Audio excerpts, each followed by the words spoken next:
শক্তিগড় নামে এক গ্রামে দুই ভাই বাস করত, অনন্ত আর নিতাই। অনন্ত ছিল ছোট ভাই, নিতাই ছিল বড় ভাই। দুই ভাইয়ের মধ্যে ভালো সম্পর্ক ছিল। নিতাইয়ের দুই ছেলে মেয়ে ছিল। তার মেয়ের নাম সুবালা আর ছেলের নাম বিশু। বিশুর মা মারা যাওয়ায় তার বাবা মানসিকভাবে ভারসাম্যহীন হয়ে পড়ে। তখন বিশুর বয়স 15 বছর। এখন তার খেলাধুলার মধ্যে কাটানোর কথা। এই বয়সে সংসারের দায়িত্ব এসে পড়ে তার উপর। সময় অনেক পেরিয়ে গেল। তখন সুবলার বয়স 19 বছর আর বিশুর বয়স তখন 17 বছর। এদিকে বিশু কিছু টাকা জমিয়েছে। একদিন বিশুর দিদির জন্য ছেলে দেখতে এলো, তবে বাড়ির আবদার 10,000 টাকা পণ দিতে হবে। সেই টাকার অঙ্ক তো আর কম নয়। অতগুলো টাকা বিশু আগে কোনোদিনও একসাথে দেখেনি।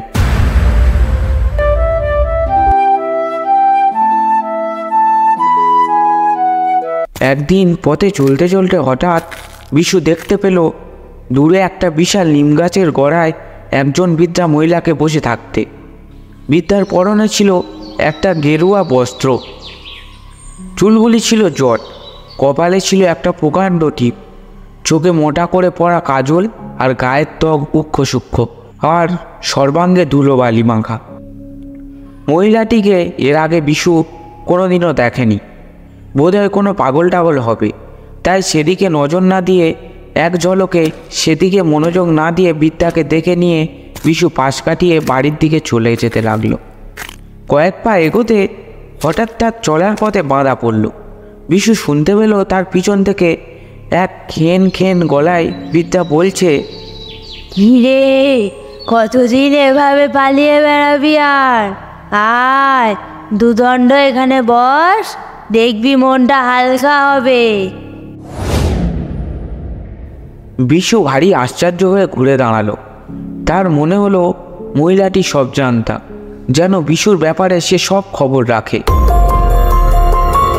তবুও পাগল ভেবে বিশু একবার মহিলাটাকে দেখে নিয়ে আবার বাড়ির দিকে রওনা হলো। তখন মহিলাটি আবার সেই খেন খেন গলায় বলল, বিশ্বাস হচ্ছে না তোর? চিন্তা নেই, দেখবি তোর দিদি ঠিক বিয়ে হবে।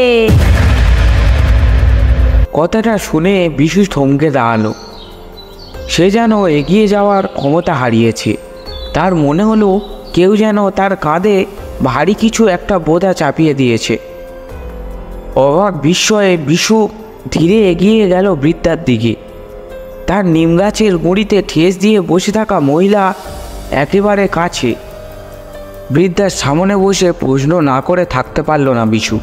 বিশু বিনীতভাবে বলল, আপনি কে? কে আপনি? আপনি আমার সমস্যার কথাটা জানলেন কীভাবে? আর কী বা আপনার পরিচয়? বৃদ্ধা হাতের আঙুল আকাশের দিকে নির্দেশ করে বলল, ওই যে ওপরে যিনি আছেন, আমি ওনারই দাস। তোদের মতো বিভ্রান্ত মানুষের সমস্যা জানা আমার কাছে বড় একটা কিছু নয়। তবে কিভাবে জেনেছি সেটা জিজ্ঞেস করিস না, কারণ এর উত্তর হয় না। তোর চোখ মুখই বলে দেয় তুই এখন কি চিন্তা করছিস। আর রইল আমার বাসস্থান। এই খোলা আকাশ যত দূর বিস্তৃত, আমার বাসস্থানও তত দূর। পথে পথে ঘুরে বেড়াই, যা পাই তাই খাই, না পেলে আর খাই না। তবে জানিস তো, এই গ্রামের শ্মশানটা আমার খুব ভালো লাগে। এই কয়েকদিন হলো রাত্রেবেলায় তোদের গ্রামের শ্মশানটাতেই থাকছি। বিশু বলল, এত জায়গা থাকতে শ্মশান কেন? আরে পাগল, সাধনা কি ঝাড় দেওয়ালের মধ্যে হয় রে? তার জন্য কালী মায়ের বাসস্থানে শ্মশান ভূমির প্রয়োজন হয়। বিশু বুঝল এই বৃদ্ধা দেবীমা শ্মশানকালীর সাধিকা। বিশু দেখেছে এই ধরনের মানুষের কখন সখন ভুলভাল বলতে থাকে, তবে ওই ভুলভাল বলার মধ্যে কোনো মানে আছে। এই সব নিয়ে সে কখনো মাথা ঘামায়নি। তবে বিশু যে কথাটা শুনে স্থির হয়ে থাকতে পারল না। বিশুর কেন জানি না মনে হলো তার সকল সমস্যার সমাধান এই মহিলার কাছেই রয়েছে। ভগবান মুখ তুলে চেয়েছে, তাই বিদ্যাকে তার কাছে পাঠিয়েছে। বিশু বলল, আসলে আমি একটা বিপদে পড়েছি। আমার দিদির বিয়েটা যে কোনো প্রকারে দিতেই হবে, তার জন্য প্রচুর টাকা দরকার। কিন্তু কি করব আমি বুঝতে পারছি না। এত কম সময় এত টাকা জোগাড় করা কি করে সম্ভব ঠিক বুঝতে পারছি না আমি। আছে, উপায় আছে। বিশু চমকে আর কৌতূহল দৃষ্টিতে বিদ্যার দিকে তাকিয়ে বলল, কি উপায়? বৃদ্ধা যে দিকে তাকিয়ে মাথা নাড়িয়ে বলল, আছে, তার জন্য অনেক খরচ। যাগযজ্ঞ আয়োজন করতে হবে, মায়ের পুজো দিতে হবে। তার জন্য প্রয়োজন জিনিসপত্রের অনেক দাম। বড় জমিদার বাড়িতে তা আয়োজন করে। তার সাথে তোর একটা পাথর ধারণ করতে হবে। পাথরের দাম কিন্তু কম না। নিরাশ কণ্ঠে বিশু বলল, তবে এর কোনো প্রতিকার নেই? খানিকক্ষণ চুপ করে থাকার পর বলল, হ্যাঁ আছে। তার জন্য খরচ না হলেও প্রাণ সংশয় আছে। সেটা বোধহয় তুই পারবি না। বিশু ব্যস্ত হয়ে বলল, পারতেই হবে, নিশ্চয়ই পারবো। তার জন্য আমার মৃত্যু হলেও আমি ঠিক করব। টাকা জোগাড়ের জন্য বিশু ততক্ষণ আতপাগল হয়ে উঠেছে। তাই তার মধ্যে কখন কি করতে হবে তার জ্ঞান লাঘব হয়ে উঠেছে। বিশু এই রূপ কথা শুনে বিদ্যা মহিলাটিকে বলল, পারবি বলছিস? পারতেই হবে। বৃদ্ধা আবার নিজের দিকে তাকিয়ে কিছু একটা ভেবে নিয়ে বলল, তন্ত্র সাধনা এই উপায় খুবই ভয়ঙ্কর। তবে যদি তুই এই উপায়টি কাজে লাগিয়ে জয়ী হোস, তবে তুই যা চাইবি তাই পাবি। তবে জেনে রাখিস, এই কাজ কোনো সাধারণ কাজ নয়। হিন্দু ধর্মে লেখা আছে, মানবদেহের আত্মার মুক্তি কেবলমাত্র চিতার আগুনে। আগুন না পাওয়া পর্যন্ত সেই আত্মার মুক্তি হয় না।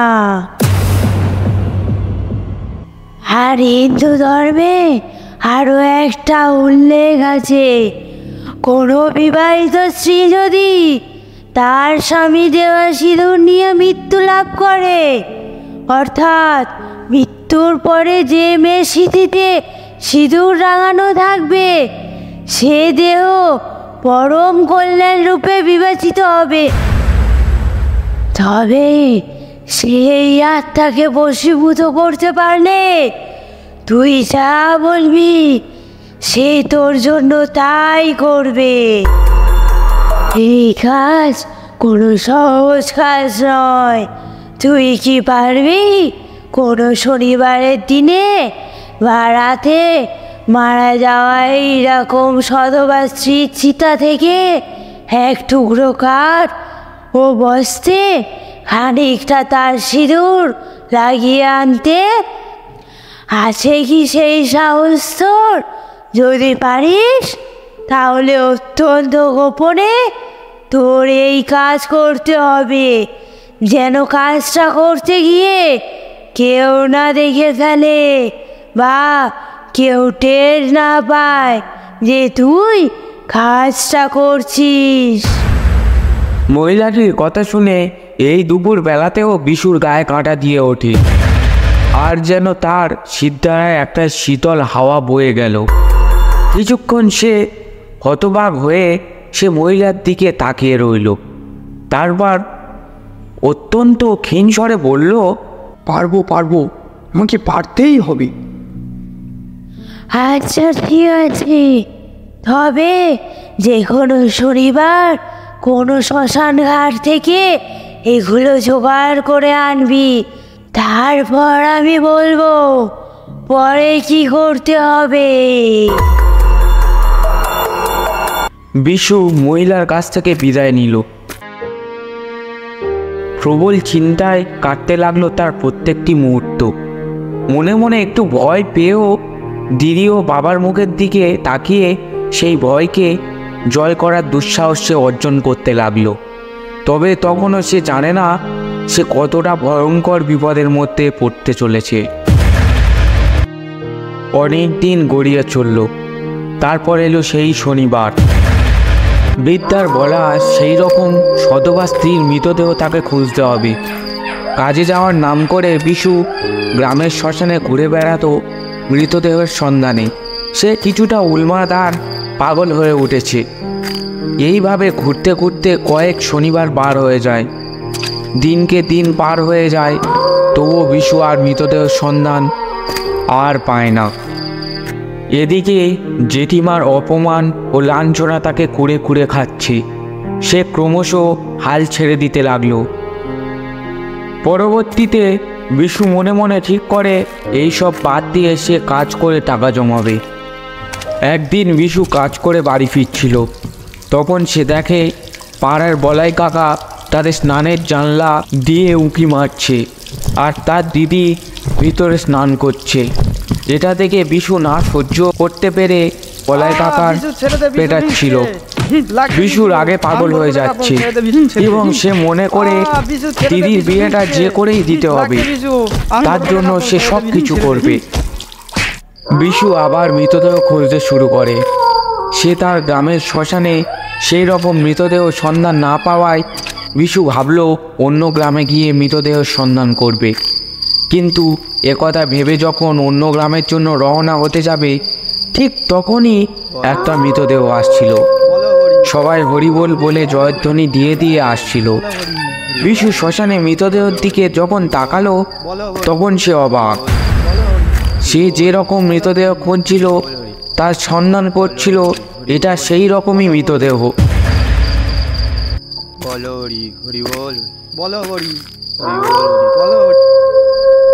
বিশু মৃতদেহ থেকে একটু করে কাঠ, সিঁদুর আর বস্ত্র নিয়ে শ্মশান থেকে চলে এলো। বিশু খুব আনন্দের সাথে বৃদ্ধার কাছে গেল, তাকে সব কিছু দিয়ে দিল। এনেছিস?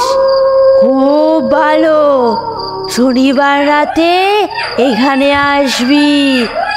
যা বাড়ি ফিরে যা। আর শোন, বাড়ি যাওয়ার সময় গ্রামের নদীতে স্নান করে যাবি। কেউ যেন এই কথাগুলো জানতে না পারে।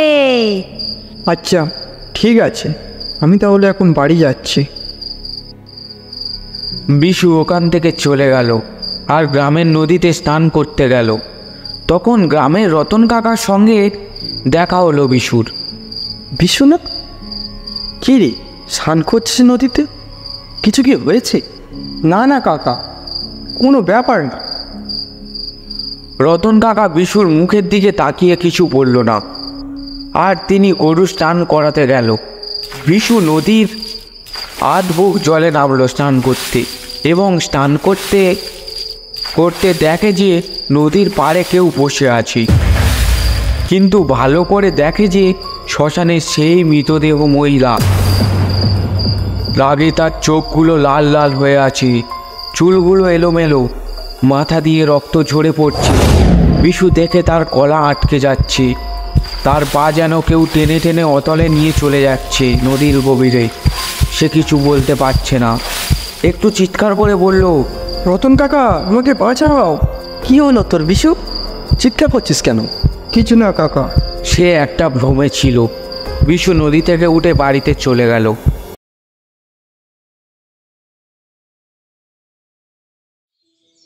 পরের দিন সে বৃদ্ধার খোঁজে সেই নিম গাছের দিকে গেল। সেখানে বৃদ্ধার দেখা না পেয়ে এবং সে ওখান থেকে বাড়ি ফিরে আসে। রাতে আবার বিশু সেই নিম গাছের কাছে যায়। বিশু চিৎকার করে বলল, তুমি কি এখানে আছো? বিশু মনে মনে বলল, আচ্ছা, আজও মহিলা কোথায় থাকে ঠিক থাকে না। শ্মশানে গিয়ে দেখে বিদ্যা সেখানে বসে আছে। বিদ্যা তখন ধ্যানে মগ্ন। বিশু তার বিদ্যার কাছে গিয়ে বসলো। এই নে, তোর কাজ হয়ে গেছে। এইগুলোকে সাবধানে রাখবি, কেউ যেন এই কথাটা জানতে না পারে। এবার এই কাঠ থেকে যা চাইবি তাই পাবি। আর একটা কথা, এই কাঠ জলের সংস্পর্শ এলে এর ক্ষমতা নষ্ট হয়ে যাবে। তাই মনে করে এই কথাটা মাথায় রাখবি। ভুল করে হয়ে গেলে তোর মৃত্যু নিশ্চয়। আচ্ছা, আমার মনে থাকবে। বিশু এই বলে ওখান থেকে চলে গেল। বিশু বাড়ির দিকে রওনা হলো। সে লক্ষ্য করতে পারছিল যে কেউ যেন তাকে অনুসরণ করছে। পাখিরা ডাকছে। বিশু ভয় পেয়ে দৌড়ে বাড়িতে চলে গেল আর বাড়িতে গিয়ে খাটের নিচে রেখে দিল বিশু।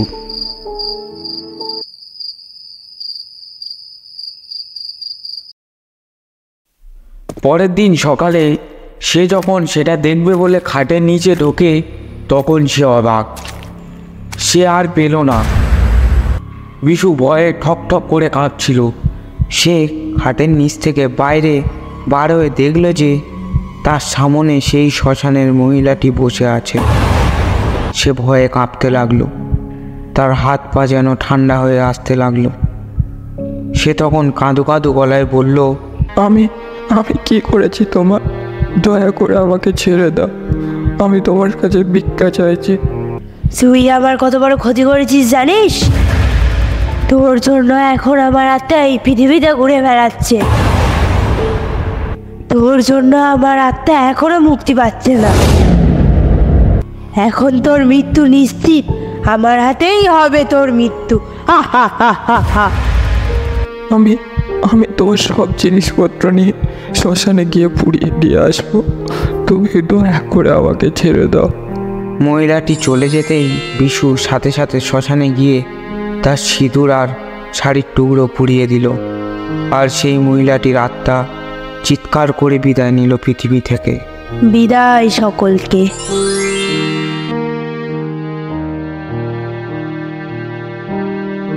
এই ছিল আজকের আমাদের নিবেদন। যদি গল্পটা ভালো লেগে থাকে তাহলে চ্যানেলটিকে সাবস্ক্রাইব করুন, গল্পটিতে লাইক করুন এবং কমেন্ট করে জানান আপনাদের কেমন লাগছে আমাদের এই গল্পটি। সবাই সুস্থ থাকবেন, ভালো থাকবেন।